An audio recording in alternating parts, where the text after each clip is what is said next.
আপনারা সবাই জানেন যে আমাদের বাংলাদেশের তিনবার প্রধানমন্ত্রীর দায়িত্ব যিনি পালন করেছেন বেগম খালেদা জিয়া, তিনি তো আর আমাদের মাঝে নাই এবং পুরা দেশবাসী মর্মাহত। দেশবাসী বলবো যে একটা শোকের মধ্যে দিয়ে যাচ্ছে। তো আমরা অ্যাসোসিয়েশন অফ টেলিভিশন ওনার্স অ্যাডকো প্রতিনিধি আমরা এখানে এসেছি আমাদেরও অফিসিয়ালি সমবেদনা জানানো, যদিও আমরা আমাদের টেলিভিশনের মাধ্যমে জানিয়েছি,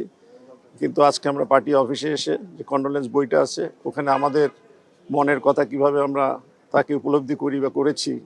সেটাই প্রকাশ করা এবং তার পরিবারের প্রতি আমাদের সমবেদনা থাকবে সেটাও আমরা লিখেছি। এবং আগামী দিনে হয়তো আমরা একটা সুন্দর বাংলাদেশ দেখতে পাবো আমাদের রাজনীতিবিদদের নেতৃত্বে, এটাও আমরা আশা প্রকাশ করি। তবে আজকে তেমন বেশি কিছু করার নাই, বিকজ সবাই মর্মাহত, বাংলাদেশ এখন শোকের মধ্যে দিয়ে যাচ্ছে এবং আমরা আশা করি যে তার পরিবার নিয়ারেস্ট অ্যান্ড ডিয়ারেস্ট যারা আছেন তারা এই শোক কাটিয়ে উঠবেন এবং আগামী দিন বা ভবিষ্যতের দিকে তাকিয়ে আমাদেরকে নিদর্শন দিবেন এবং আমাদের জন্য বাংলাদেশের সুন্দর বাংলাদেশ গড়ার যে প্রতিজ্ঞা রয়েছে সেটা তারা যেন করবেন এবং আমরা সাথে থাকবো। এই কন্ডোলেন্স বইতে স্বাক্ষরের জন্য এবং আমাদের যে অনুভূতি সেই অনুভূতি প্রকাশ করার জন্য টিভির মাধ্যমে তো আমরা প্রত্যেকটা টিভি